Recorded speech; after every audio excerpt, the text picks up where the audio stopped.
Hello 10th science student, आज हम next chapter cover करने वाले हैं जो कि हमारा सेकंड चैप्टर है। फर्स्ट चैप्टर से भी कनेक्टेड है और थर्ड चैप्टर से भी कनेक्टेड और डेली लाइफ से भी कनेक्टेड है। इसमें मोस्ट 4 इंपॉर्टेंट टॉपिक्स है। जैसे हमारा फर्स्ट टॉपिक है एसिड एंड बेस, सेकंड है पीएच स्केल जो कि बहुत ही टॉपिक है और इससे हर साल क्वेश्चन आता है। नेक्स्ट हमारा साल्ट, ये घर में खाने वाला साल्ट नहीं है, वो भी है और भी अदर साल्ट होते हैं, ओनली वन नहीं है। और इंडिकेटर्स जो कि हमारे डिसाइड करते हैं कि कौन होगा एसिड और कौन होगा बेस, ये कैसे हम डिसाइड करेंगे, दैट इज कॉल्ड इंडिकेटर। तो यहाँ पर 4 इंपॉर्टेंट टॉपिक है। सबसे पहले मोस्ट इंपॉर्टेंट जो हमारा चैप्टर के नाम से है वो है भाई एसिड और बेस। कौन सा कंपाउंड या सब्सटेंस एसिड होगा या बेस होगा ये डिसाइड करने के लिए हमारे पास 4 टाइप्स हैं, 4 तरीके हैं। तो फर्स्ट तरीका है कि अगर आपने कंपाउंड या सब्सटेंस को वाटर में डिसॉल्व करा और उसने H प्लस आयन दे दिया अपने को, वाटर में डिसॉल्व होके अगर कंपाउंड H प्लस आयन दे दे या सब्सटेंस H प्लस आयन दे दे तो उसको हम बोलेंगे एसिड। और अगर कोई ऐसा सब्सटेंस या ऐसा कंपाउंड जिसको हमने वाटर में डिसॉल्व करा और OH माइनस दे दे तो उसको हम क्या बोलेंगे भाई बेस। तो इसका मतलब एसिड किसको बोला जाएगा, जो वाटर में डिसॉल्व होके H प्लस आयन देगा उसको हम एसिड बोलेंगे। H प्लस आयन को कई बार H3O प्लस भी लिखा जाता है, दोनों में से कोई भी हो सकते हैं। नेक्स्ट बेस किसको बोलते हैं, अगर हमको ऐसा सब्सटेंस या कंपाउंड जिसको वाटर में डिसॉल्व करने पे अगर हमको OH माइनस देता है, क्या दे रहा है, OH माइनस दे रहा है, तो उसको हम क्या बोलेंगे, बेस बोलेंगे। जो टाइप है पी की किस तरीके से हम इसको डिसाइड करा जाए, तो दूसरा भैया खा के टेस्ट करके हम देख सकते हैं। अगर खाने में कोई हमारा कंपाउंड या सब्सटेंस अगर कैसा लग रहा है, सोर टेस्ट आ रहा है मतलब खट्टा लग रहा है, तो A for acid, A for अनार। क्लियर है। तो इसका मतलब एसिड कैसे होते हैं, सोर होते हैं, मतलब खट्टे होते हैं। तो सोर टेस्ट आया हमारा, तो इसका मतलब ये समझ में आया कि क्या है भाई, एसिड है। और जैसे हमारा भाई लेमन है, वो भी उसका टेस्ट कैसा होता है, सोर होता है। बेस किसको बोलेंगे, तो B for base, B for bitter, B for base, B for bitter. Bitter जिसका टेस्ट आएगा खाने में, बिटर मतलब होता है कड़वा, जिसका खाने में अगर कड़वा टेस्ट आ रहा है तो बिटर आ रहा है, उसको हम बोलेंगे बेस। तो B for base, B for bitter. और ए फॉर एसिड, तो एसिड कैसा होगा, सोर होगा हमारा टेस्ट में। थर्ड हम देख सकते हैं एसिड को हम और कैसे डिसाइड करते हैं, तो पीएच स्केल से। तो पीएच स्केल होती है, जैसे हमारी स्केल होती है ना छोटी वाली स्केल 15 सेंटीमीटर की, बट यहाँ पीएच स्केल 14 सेंटीमीटर की होती है, 14 सेंटीमीटर की होती है, 0 से 14। तो इसका हाफ क्या हो जाएगा, 7। 14 का हाफ क्या होता है, 7। तो 14 का हाफ 7 होता है, तो 0 से 7 जो होगा, मतलब पीएच वैल्यू जिसकी 7 से लेस होगी तो उसको हम क्या बोलेंगे, एसिड बोलेंगे। और जिसकी 7 से ज्यादा होगी तो उसको क्या बोलेंगे, बेस। इसको अभी डिटेल में अपन डिस्कस करेंगे, डोंट वरी। क्लियर है। तो इसका मतलब आया कि जिसका भी पीएच वैल्यू 7 से लेस है तो उसको हम क्या बोलेंगे, एसिड। और जिसका पीएच वैल्यू 7 से क्या है, ज्यादा है, उसको बोलेंगे हम बेस। तो पहले भाई एबीसीडी में पहले ए आता है फिर क्या आता है, बी। इसलिए पीएच स्केल में पहले 0 से 7 क्या होगा, ए फॉर एसिड, और बाद में क्या होगा, बी फॉर बॉल और बी फॉर बेस। बाद वाला क्या होगा, 7 से बाद क्या होगा हमारा बेस। और नेक्स्ट डी भाई हमारा इंडिकेटर्स के थ्रू, इंडिकेटर्स के थ्रू। इसका मतलब अगर हमको इन ऐसे सब्सटेंस जिसको अगर एसिड या बेस के साथ मिलाते हैं तो अपना कलर या स्मेल चेंज कर देते हैं, तो उसको हम क्या बोल देते हैं, इंडिकेटर्स बोल देते हैं। ठीक है। तो इस तरीके से हमारा क्या हुआ, एसिड और बेस डिसाइड हुआ। अब नेक्स्ट हमारा जो इंपॉर्टेंट टॉपिक है जिसको हम बोलते हैं पीएच स्केल। तो पीएच स्केल हम कैसे डिसाइड करेंगे भाई, तो पीएच स्केल कुछ नहीं भाई, आप क्या करो, जैसे आपके पास स्केल है ना, बस उसको ऐसा मान लो कि वो स्केल हमारी कहाँ है, 0 से 14 तक है। कि स्केल हमारी 0 से 14 तक है और बीच वाला वैल्यू क्या होगी, 7। इसका मतलब ये समझ में आया कि हमारे पास जो स्केल है उसको ऐसा मान सकते हैं कि हमारे पास जो स्केल है वो 0 से 14 सेंटीमीटर की है। तो 0 से 14 जो वैल्यू है वहां पर पीएच वैल्यू उसको बोलते हैं, और इसमें H प्लस आयन के अकॉर्डिंग ये डिसाइड हुई है। तो जैसे पीएच स्केल की जो कॉर्नर, ये वाला बॉडीगार्ड 0 है और ये वाला क्या है, 14 है, तो ये समझो कि जैसे हमारे आइट साइड में बॉडीगार्ड होते हैं कि नहीं, ऐसे ही पीएच स्केल में जो कॉर्नर वैल्यू है वो क्या है, बॉडीगार्ड है। और बॉडीगार्ड कैसे होते हैं, स्ट्रॉन्ग होते हैं। इसका मतलब ये वाली जो भी वैल्यू होगी वो कैसी होगी मेरे लाल, स्ट्रॉन्ग होगी। स्ट्रॉन्ग कैसी होगी, स्ट्रॉन्ग, क्योंकि ये बॉडीगार्ड है। और ये वाला भी क्या होगा, बॉडीगार्ड होगा, तो ये भी कैसा होगा, स्ट्रॉन्ग होगा। इसका मतलब ये तो समझ में आया, 0 भी स्ट्रॉन्ग होगा और बेस भी, वो 14 भी क्या होगा, स्ट्रॉन्ग, क्योंकि ये बॉडीगार्ड है। नेक्स्ट ये भैया भाई साहब बीच वाला है, तो बीच वाला क्या होता है हमेशा, तुम तो जानते हो ना बीच वाला क्या होता है, बीच वाला क्या होता है भाई, न्यूट्रल। क्या होता है, न्यूट्रल। नेक्स्ट ये समझ में आया कि भाई दोनों बॉडीगार्ड है, बीच वाला कैसा है, न्यूट्रल है। और उसके बाद हम जानते हैं, क्या जानते हैं भाई, पहले ए आता है उसके बाद क्या आता है, बी। तो इसका मतलब यहां से यहां तक की जो भी वैल्यू होगी वो एसिड को रिप्रेजेंट कर रही होगी, और ए के बाद बी आता है तो वो बी क्या होता है, बेस। तो A for acid, B for base, तो पहले ए आएगा फिर क्या आएगा, बे। कंफ्यूजन हो गई नहीं, कंफ्यूजन करने का कोई है ही नहीं अब लॉजिक। तो A for acid, B for base, clear है अपने को। अब ये समझ में आया कि दोनों बॉडीगार्ड है तो ये कैसे हैं, बॉडीगार्ड स्ट्रांग होते हैं। तो ये एसिड है तो यहाँ पर ये कैसा हो जाएगा, स्ट्रांग एसिड। और ये वाला 7 से ज्यादा क्या है, बेस है। 14 क्या होगा, स्ट्रांग। स्ट्रांग क्या हो जाएगा, बेस। आया समझ में, क्या क्या बातें क्लियर हुई। कुछ नहीं है, एसिड बेस में हमको सेपरेट करने के लिए पीएच स्केल में क्या करना है, पीएच स्केल में ये मानो, पीएच स्केल जैसे हमारे सेंटीमीटर स्केल होती है वो 14 सेंटीमीटर की है, तो उसके राइट साइड में 2 बॉडीगार्ड है और दोनों बॉडीगार्ड कैसे होंगे, स्ट्रॉन्ग। और बीच वाला कैसा होगा, न्यूट्रल। और पहले ए आता है तो 0 से 7 ए हो जाएगा, और 7 के बाद 14 तक बी आता है एबीसीडी में, तो वो बी हो जाएगा, बी फॉर बेस और ए फॉर एसिड। अपने को क्लियर है। और हम ये जानते हैं कि एसिड में क्या होता है, H प्लस आयन। तो इसका मतलब यहां पर सबसे ज्यादा क्या होंगे, H प्लस आयन होंगे। और जैसे जैसे आगे जाएंगे तो वो क्या हो जाएंगे, H प्लस आयन का कंसंट्रेशन डिक्रीज हो जाएगा। तो इसका मतलब एसिड में H प्लस आयन का कंसंट्रेशन ज्यादा होता है, मतलब क्वांटिटी ज्यादा होती है, और यहाँ पर H प्लस आयन की क्वांटिटी कम होती है, या उसी को हम बोल सकते हैं कि इनके पास क्या होता है, वो H माइनस होते हैं। क्लियर है। नेक्स्ट, तो इसका मतलब ये समझ में आया, ये इतना क्लियर है कि जैसे जैसे हम इधर जाएंगे तो हमारा H प्लस आयन क्या हो जाएगा, डिक्रीज हो जाएगा। H प्लस आयन क्या हो रहा है, हमारा डिक्रीज हो रहा है। H प्लस आयन डिक्रीज हो रहा है, और OH प्लस आयन क्या हो रहा है, इसमें इंक्रीज हो रहा है। एसिड और बेस में ये पता हो गया। तो स्ट्रॉन्ग एसिड के एग्जांपल देख लेते हैं। तो स्ट्रॉन्ग एसिड में क्या आता है, example HCl, H2SO4, hydrochloric acid, sulphuric acid और नाइट्रिक एसिड HNO3। नेक्स्ट हमारा ऐसे ही मेरे भाई क्या है, स्ट्रॉन्ग बेस याद होना चाहिए, NaOH, KOH और MgOH, ये सब क्या है, स्ट्रॉन्ग बेस है। और बीच वाला क्या है, न्यूट्रल। और न्यूट्रल तो जानते हैं आप क्या होता है, पानी पानी, पानी पानी कर दिया, न्यूट्रल हो गया। तो H2O क्या होगा हमारा, न्यूट्रल। फिर आता है, जब अपने को मालूम है कि ये बॉडी बिल्डर मतलब बॉडी गार्ड जो हो गया वो स्ट्रॉन्ग एसिड हो गया, तो जैसे जैसे आगे जाएंगे तो वो किसमें, बेस में कन्वर्ट हो रहा, मतलब एसिडिटी क्या होगी, कम। तो ये वीक एसिड हो जाएंगे। तो 7 के पास वाले क्या हो जाएंगे, वीक एसिड। इसका मतलब ये समझ में आया कि बॉडी गार्ड स्ट्रॉन्ग है तो बीच में जो न्यूट्रल है, न्यूट्रल के आसपास कैसे होंगे, वीक होंगे। तो हमारे न्यूट्रल के जो राइट साइड में होंगे वो वीक होंगे, तो इधर वाले एसिड तरफ वाले क्या होंगे, वीक एसिड होंगे। जैसे हमारा CH3COOH, ये हमारा क्या होता है, वीक एसिड होता है। ऐसे यहाँ पर क्या होंगे, वीक बेस होंगे, वीक बेस वाले आयंस होंगे। क्लियर है। तो इस तरीके से अपने को याद होना चाहिए। और ये समझ में आया कि एसिड, ये तो हमारे क्या हो गया, केमिकल कंपाउंड हो गए जो कि एसिड और बेस है। और अगर हम नेचुरल लाइफ में देखा जाए तो हमारा लेमन है और कर्ड है, ये सब क्या हो जाएंगे, हमारे एसिड हो जाएंगे, क्योंकि इनका टेस्ट कैसा आता है, खट्टा आता है, सोर है।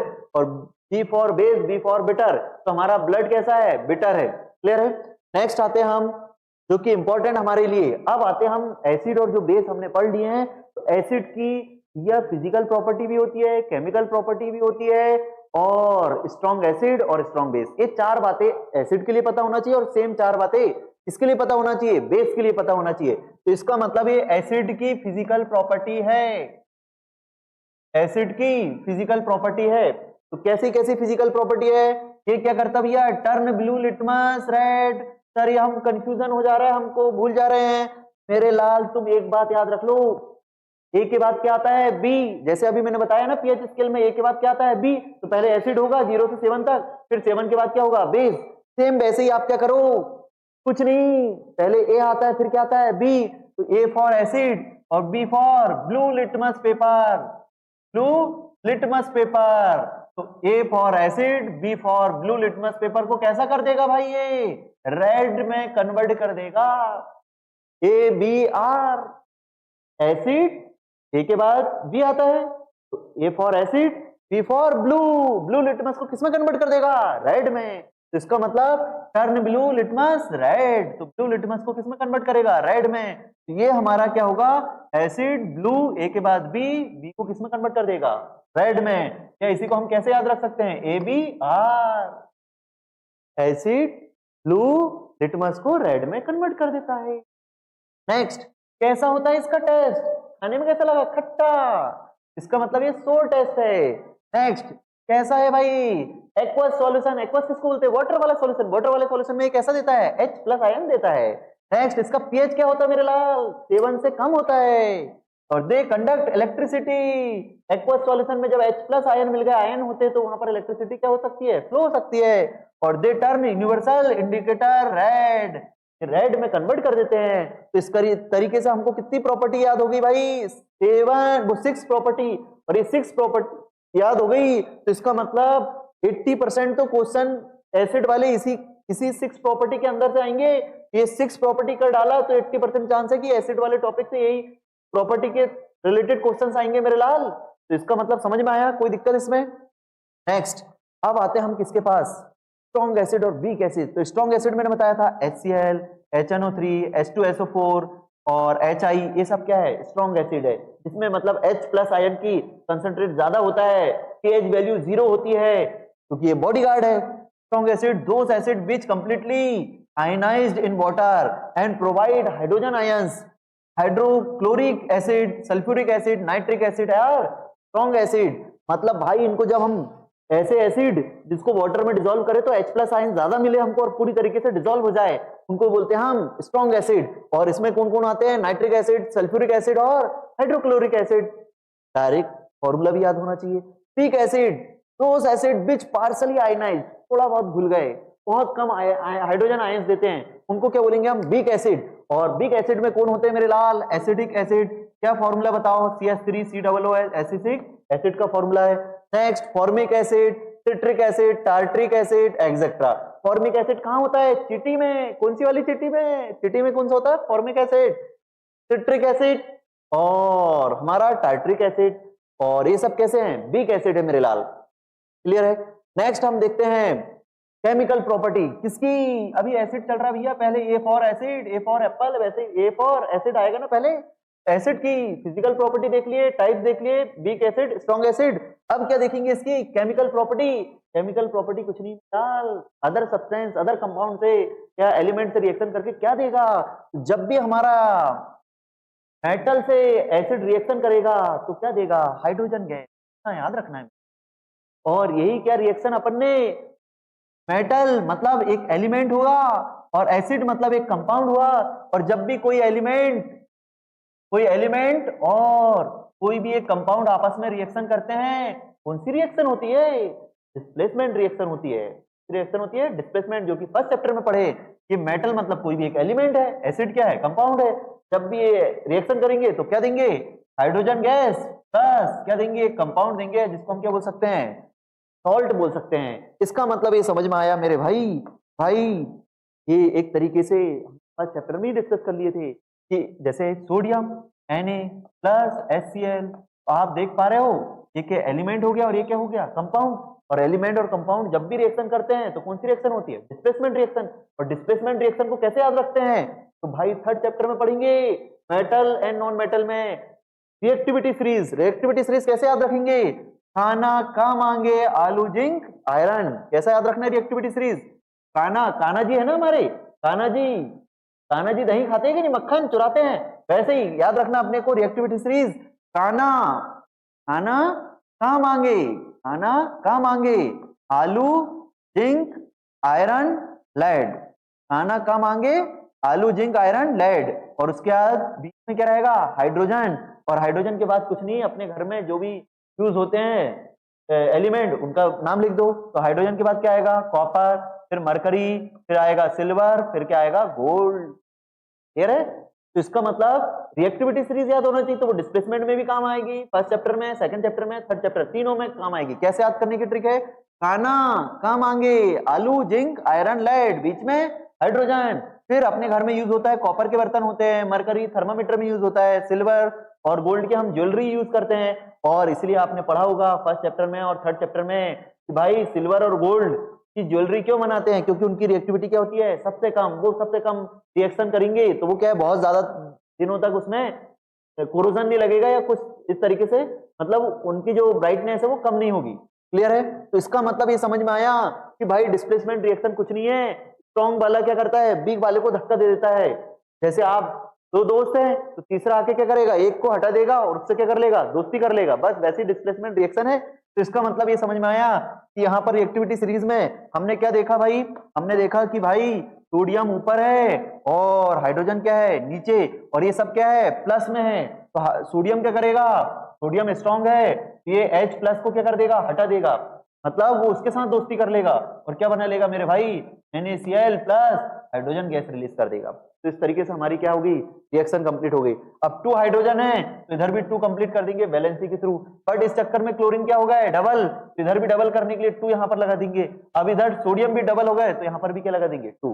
तो इस तरीके से अपने को याद रखना है कि डिस्प्लेसमेंट रिएक्शन सेकंड चैप्टर और थर्ड चैप्टर में भी रिलेटेड है, और उसके लिए रिएक्टिविटी सीरीज का थोड़ा सा नॉलेज होना चाहिए, क्योंकि अपने को बोर्ड एग्जाम में घुमा फिरा के क्वेश्चन पूछता है। नेक्स्ट रिएक्शन, तो भाई मेटल के साथ जब भी एसिड रिएक्शन करेगा तो क्या होगी, डिस्प्लेसमेंट रिएक्शन और हाइड्रोजन गैस रिलीज होगी, ये बात याद रख लो। इसके अलावा बहुत सारे एग्जांपल देख सकते हैं, जैसे यहाँ पर दिख रहा है जिंक ने जब हाइड्रोजन सल्फेट के, सल्फ्यूरिक एसिड हाइड्रोजन सल्फेट, तो जिंक जब हाइड्रोजन सल्फेट के साथ रिएक्शन करेगा तो जिंक सल्फेट बना लेगा, क्योंकि जिंक ऊपर है और हाइड्रोजन कहाँ है, नीचे है, तो फिर जिंक उड़ा देगा हाइड्रोजन को और हाइड्रोजन गैस रिलीज कर देगा। फिर नेक्स्ट आता है हमारी केमिकल प्रॉपर्टी में रिएक्शन विथ मेटल कार्बोनेट। अरे कार्बोनेट आ गया, मतलब कार्बोनेट किसको बोलते हैं भाई, CO3 माइनस आयन को। तो इसका मतलब ये समझ में आया, कैल्शियम कार्बोनेट तो CO3 2 माइनस आयन, तो कार्बोनेट आया इसका मतलब कार्बन डाइऑक्साइड रिलीज करेगा। जब भी कार्बोनेट आया तो क्या निकलेगा, कार्बन डाइऑक्साइड। तो रिएक्शन जब भी हमारा एसिड कार्बोनेट से रिएक्शन करेगा तो क्या देगा, कार्बन डाइऑक्साइड सबसे पहले रिलीज करेगा। तो मेटल कार्बोनेट जब एसिड से रिएक्शन करेगा तो क्या देगा मेरे भाई, कार्बन डाइऑक्साइड सबसे पहले रिलीज करेगा और साथ में वाटर भी। एक एग्जांपल ले लेते हैं हम, जैसे हमने देखा सेकंड कि भाई हमारा मेटल कार्बोनेट जैसे सोडियम कार्बोनेट Na2CO3 ये रिएक्शन कर रहा है किससे, ये रिएक्शन कर रहा है एसिड से, और एसिड में ले लिया हमने HCl।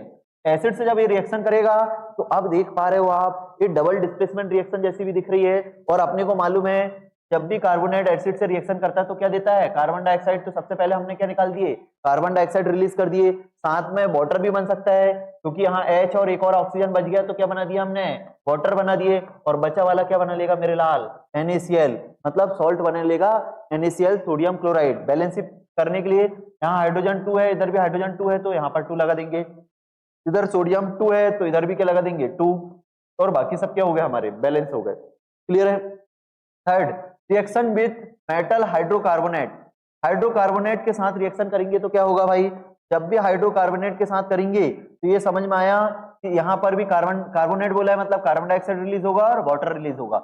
जब भी हमारा जैसे ये सोडियम कार्बोनेट हो गया, अब ये सोडियम बाइकार्बोनेट, ये होता है मेरे लाल वॉशिंग सोडा, अभी पढ़ेंगे लास्ट में, sodium carbonate washing soda 10H2, और सोडियम बाइकार्बोनेट, बाई आया, बाई खाना बनाने आ रही है, तो मतलब अदरवाइज नहीं लेना है इसको याद रखने के लिए। तो इसका मतलब ये क्या है, खाने का सोडा है, बेकिंग सोडा है, सोडियम बाइकार्बोनेट या सोडियम हाइड्रोजन कार्बोनेट बोलते हैं। तो सोडियम हाइड्रोजन कार्बोनेट जब रिएक्शन करेगा एसिड से, तो एसिड से रिएक्शन करके ये भी क्या देगा मेरे लाल, ये भी कार्बन डाइऑक्साइड देता है प्लस वाटर देता है, साथ में सॉल्ट देगा NaCl। इसका मतलब ये समझ में आया, चाहे कार्बोनेट हो चाहे सोडियम कार्बोनेट हो या बाइकार्बोनेट या हाइड्रोजन कार्बोनेट है, दोनों एसिड से रिएक्शन करके कार्बन डाइऑक्साइड और वाटर देते हैं, ये बात याद रखना अपने को। और लास्ट हमारा मेटल ऑक्साइड से रिएक्शन करेगा तो क्या देगा मेरे लाल, वाटर देगा।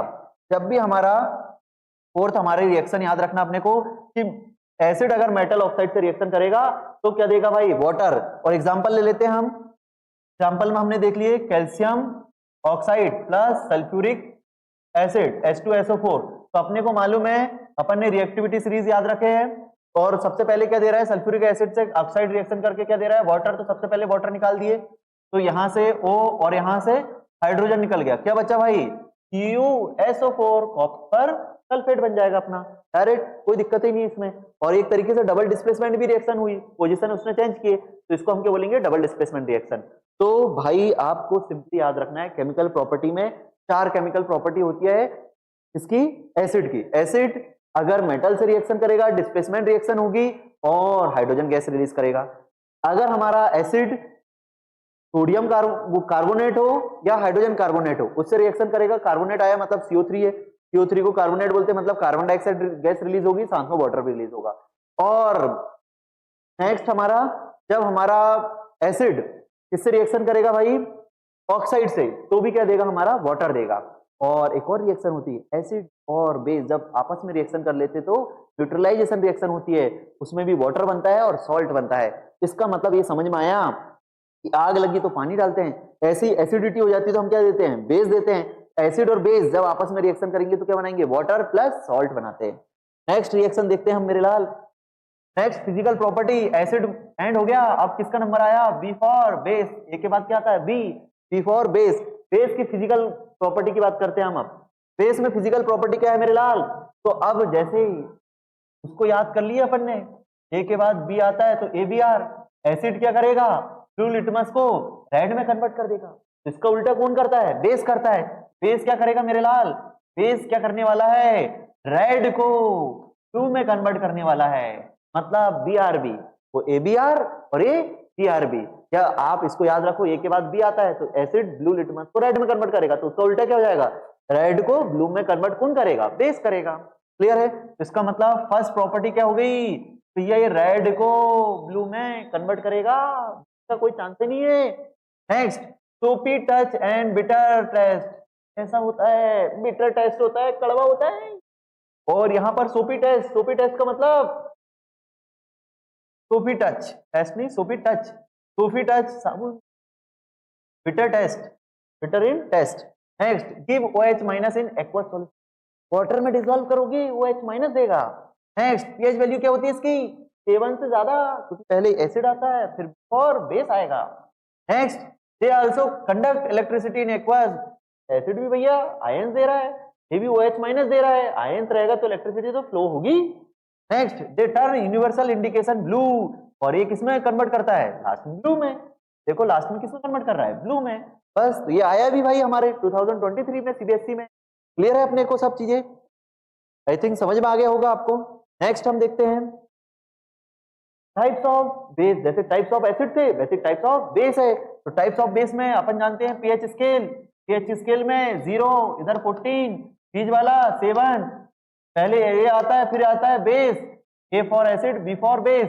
तो भाई न्यूट्रल के पास वाला वीक एसिड, और जो बॉडीगार्ड होते हैं वो कॉर्नर पे खड़े रहते हैं, वो कैसे होते हैं, स्ट्रॉन्ग बेस हो जाए। भाई हमारे बेस भी क्या होते हैं, वीक बेस और स्ट्रॉन्ग बेस। तो स्ट्रॉन्ग बेस में कौन कौन से आ जाएंगे, जो पूरी तरीके से कंप्लीटली वाटर में डिसॉल्व हो जाएंगे, और कौन से आयन में होंगे भाई, OH माइनस आयन में। बेस क्या देते हैं, OH माइनस आयन, उसको हम क्या बोलेंगे, स्ट्रॉन्ग बेस बोलेंगे।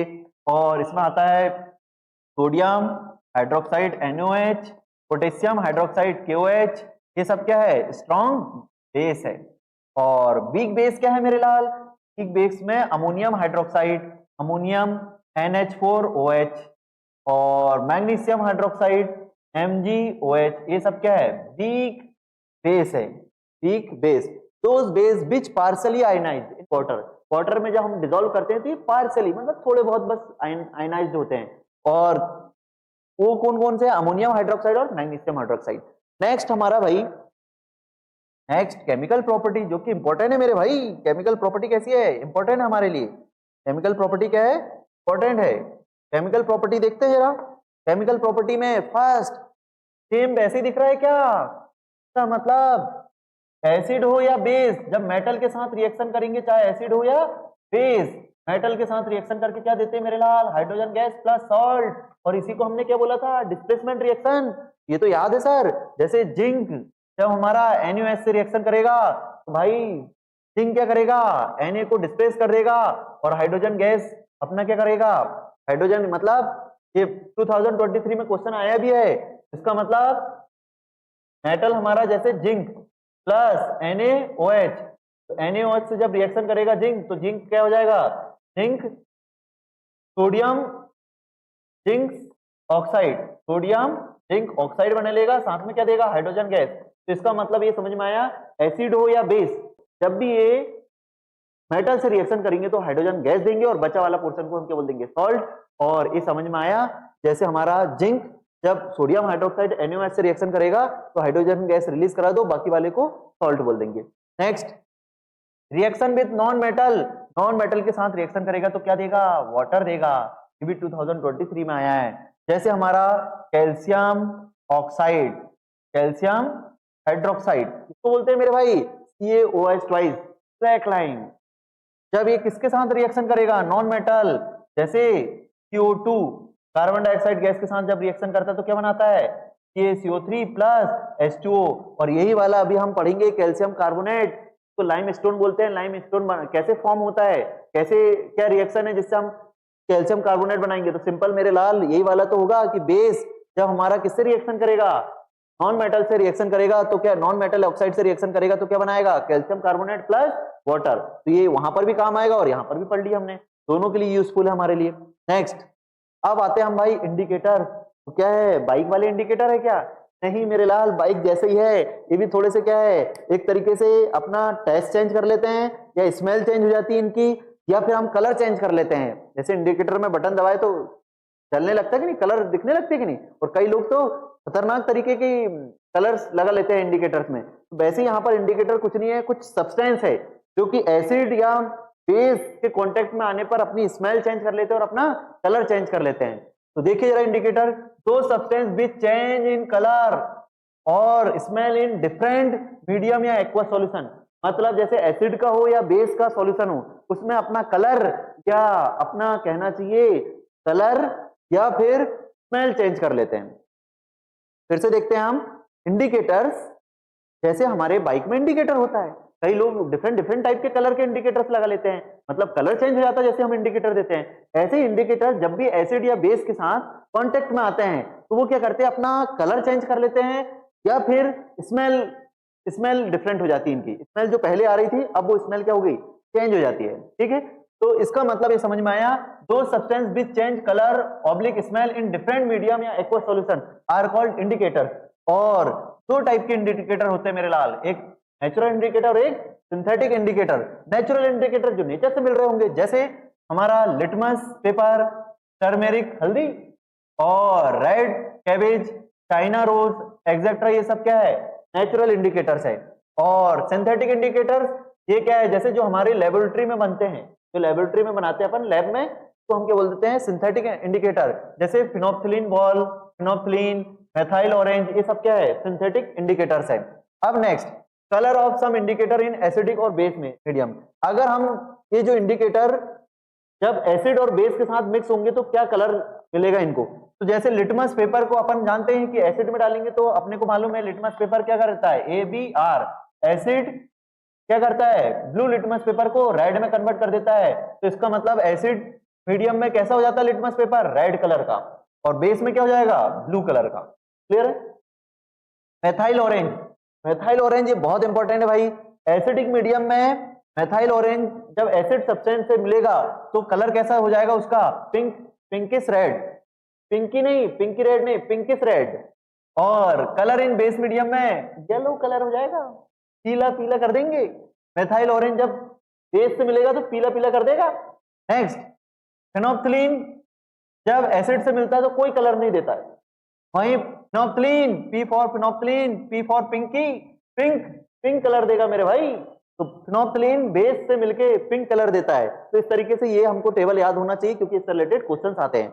नेक्स्ट, अब आते हैं हम ऑल्फैक्टरी इंडिकेटर और इंडिकेटर हुज ऑर्डर चेंज, इनके ऑर्डर चेंज हो जाते हैं भाई। ठीक है, इनके ऑर्डर चेंज हो जाते हैं किसमें, एसिडिक और बेसिड सॉल्यूशन में। इंडिकेटर मतलब एसिड और बेस के सॉल्यूशन में स्मेल चेंज हो जाए, कलर चेंज हो जाए या ऑर्डर चेंज हो जाए तो उनको हम बोलते हैं odour change olfactory. Odour, O for odour, O for olfactory indicator. जैसे vanilla, onion, clove are used as olfactory indicators. जैसे ओनियन पीस का एक एग्जांपल दिया है। ओनियन पीस को हम क्या करते हैं भाई, एक प्लास्टिक बैग में रखते हैं जिसमें with 2 strip of clean cloth, clean cloth की 2 स्ट्रिप होना चाहिए और प्लास्टिक बैग में रख दो उसको, ओनियन को, और उसको फिर कहां पर रख दो, बैग को एक पूरा नाइट स्टे करा दो उसको। क्लियर, किसमें, रेफ्रिजरेटर के अंदर।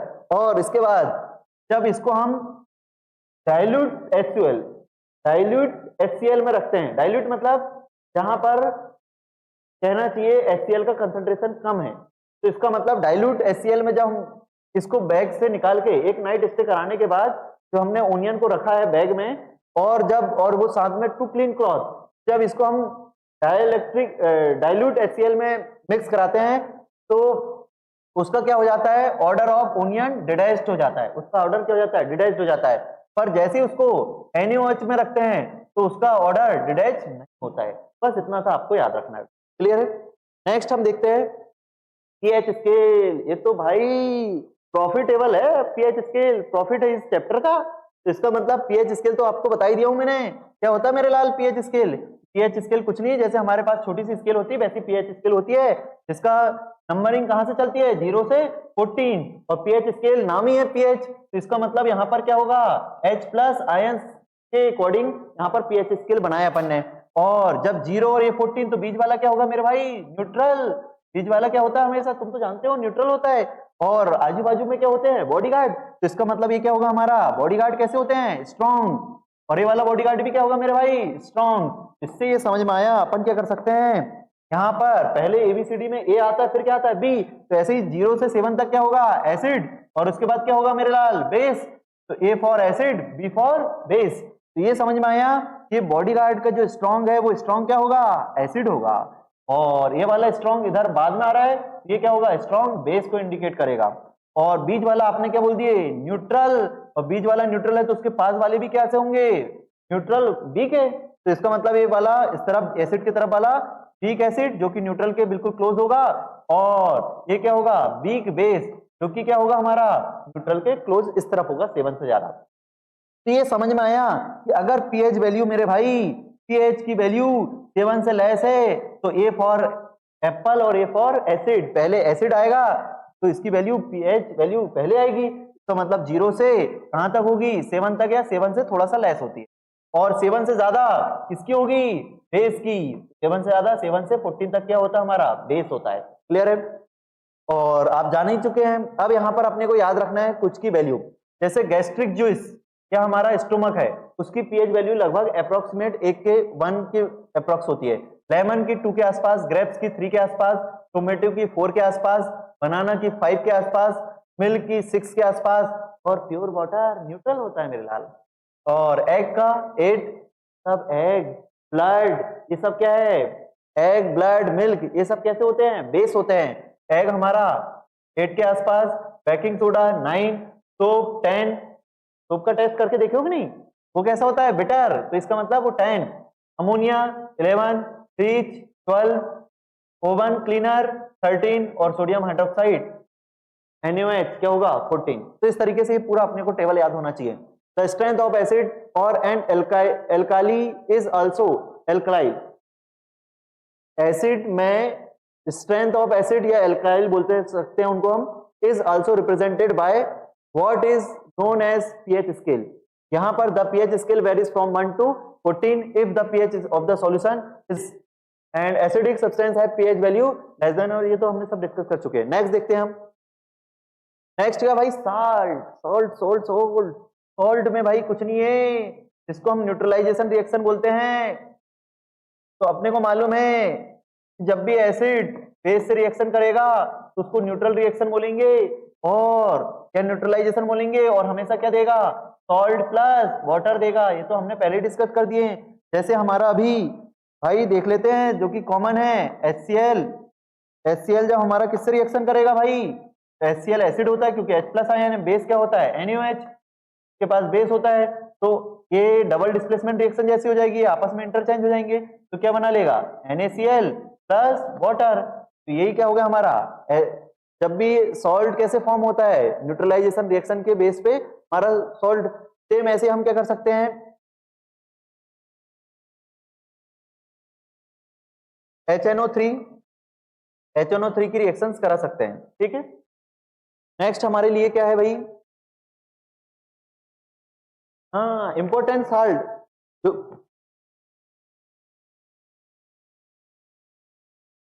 नेक्स्ट हमारे नेक्स्ट टॉपिक आता है इंपॉर्टेंट सॉल्ट।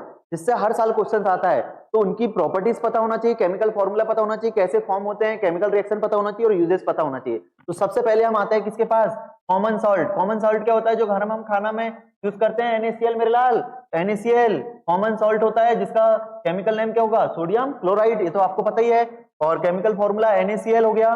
नेक्स्ट प्रिपरेशन कैसे बनता है, तो भाई कुछ नहीं, अभी हमने न्यूट्रलाइजेशन रिएक्शन पढ़े ना, बस वही हो जाएगा, एसिड और बेस की रिएक्शन कराओ, NaOH बेस हो गया, एसिड क्या हो गया HCl, आपस में रिएक्शन करेंगे तो क्या बनाएंगे, NaCl प्लस वाटर, यही हमारा क्या है, न्यूट्रलाइजेशन रिएक्शन है, और उससे हम क्या बना सकते हैं, NaCl बना सकते हैं। क्लियर है?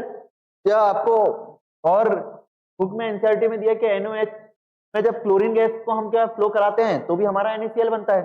Next bye combination of sodium, uses क्या होगा भाई, बताओ भाई, कहां पर खाने में यूज करते हैं, और कहना चाहिए रॉ मटेरियल्स वगैरह में हम इसका क्या करते हैं, यूज करते हैं, तो यूजेस भी अपने को पता होना चाहिए। नेक्स्ट भाई sodium hydroxide NaOH, sodium hydroxide NaOH, इसको कैसे फॉर्म करते हैं, तो जब हम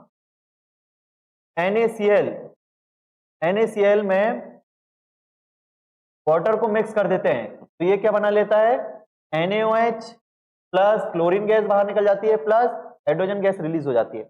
मतलब नमक को जब वाटर में डालते हैं विथ इलेक्ट्रिसिटी तो क्लोरीन गैस, हाइड्रोजन गैस बाहर निकल जाती है और क्या बन जाता है, NaOH। तो ये अपने को पता होना चाहिए। नेक्स्ट इसके यूजेस पता होना चाहिए, यूजेस भी बहुत इंपॉर्टेंट है आपके लिए। एक PDF मिलेगी आपको जो कि मेसी कोचिंग के ऐप पर है, उस PDF से, या मैं यहाँ पर लिंक डाल दूंगा, उससे आप PDF डाउनलोड कर लीजिएगा, ठीक है। फिर नेक्स्ट हमारा आता है bleaching powder, CaOCl2, bleaching powder calcium oxychloride, calcium oxychloride CaOCl2, bleaching powder जिसका नाम है कैल्शियम ऑक्सीक्लोराइड। और ये कैसे बनता है, जब कैल्शियम हाइड्रोक्साइड में क्लोरीन गैस पास कराते हैं तब हमारा कैल्शियम ऑक्सीक्लोराइड बनता है, ये याद रखना मेरे भाई। और साथ में क्या बनाता है, वाटर, मतलब कैल्शियम हाइड्रोक्साइड में जब हम क्लोरीन गैस पास कराएंगे तो कैल्शियम ऑक्सीक्लोराइड बनाएंगे, जिसको ही ब्लीचिंग पाउडर बोलते हैं, प्लस वाटर भी साथ में बनेगा। और ब्लीचिंग पाउडर का यूज कहां पर करते हैं मेरे लाल, तो कलरफुल करने के लिए, और जो हमारे इंसेक्ट होते हैं वाटर को क्लीन करने के लिए, जो जम्स होते हैं ना वाटर में, उनको क्लीन करने के लिए हम यूज करते हैं। और कहना चाहिए केमिकल इंडस्ट्री में होता है, कलरिंग करने में यूज होता है, तो इस तरीके आपको पता होना चाहिए। नेक्स्ट आता है भाई sodium bicarbonate NaHCO3, sodium carbonate नहीं, सोडियम कार्बोनेट वॉशिंग सोडा होता है, और सोडियम बाइकार्बोनेट, जैसे हमारे यहाँ खाना बनाने के लिए, बर्तन मांजने के लिए कोई आता है ना, भाई बोल सकते हैं हम, जैसे जनरली अपने को याद रखने का तरीका, तो सोडियम बाइकार्बोनेट, तो बाय सोडियम हाइड्रोजन कार्बोनेट को सोडियम बाइकार्बोनेट भी बोलते हैं, और NaHCO3 होता है इसका फॉर्मूला। और ये कैसे बनता है, तो कुछ नहीं है मेरे भाई, जब हम क्या करेंगे,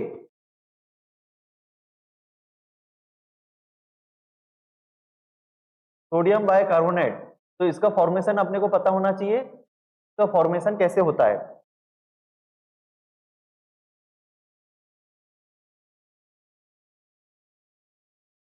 नेक्स्ट हमारा आता है सॉल्ट, जो कि है भाई सोडियम हाइड्रोजन कार्बोनेट, या जिसको सोडियम बाइकार्बोनेट भी बोलते हैं, जिसको और बेकिंग सोडा बोलते हैं। और नेक्स्ट वाले में हम देखेंगे कि हाइड्रोजन को हटा के अगर हमने 10 वाटर के मॉलिक्यूल्स बना दिए, उसको क्या बोलते हैं हम, वॉशिंग सोडा। तो इसका मतलब सोडियम हाइड्रोजन कार्बोनेट और सोडियम कार्बोनेट लगभग सिमिलर होते हैं, थोड़ा सा बस डिफरेंस है। ये बेकिंग सोडा है, बेकिंग सोडा खाना बनाने के लिए हम यूज करते हैं, बेकिंग पाउडर, एंटासिड और सोडा एसिड में इसका यूज करा जाता है। इसका फॉर्मूला क्या होगा बेकिंग सोडा का, NaHCO3, नाम क्या होगा, सोडियम हाइड्रोजन कार्बोनेट। और इसकी रिएक्शन भाई खतरनाक नहीं, थोड़ी बड़ी रिएक्शन है, कुछ नहीं है। NaCl का रिएक्शन कैसे याद रखेंगे, NaCl plus ammonia plus carbon dioxide plus water, 4 चीज बता दो, क्या बन जाएगा, sodium carbonate plus ammonium chloride, sodium carbonate, sodium hydrogen carbonate plus ammonium chloride, ये आपको याद रखना पड़ेगा, ठीक है। तो यूजेस भी देख लिया हमने। नेक्स्ट देखते हैं जो कि बहुत इंपॉर्टेंट है, वॉशिंग सोडा, मैंने बताया ना अभी, सोडियम हाइड्रोजन कार्बोनेट है NaHCO3, उसी में थोड़ा सा चेंजेस कर दो कि हाइड्रोजन को इस तरफ शिफ्ट करके इसमें वाटर मिला लो, तो Na2CO3 × 10H2O, मतलब ये है वॉशिंग सोडा मेरे भाई।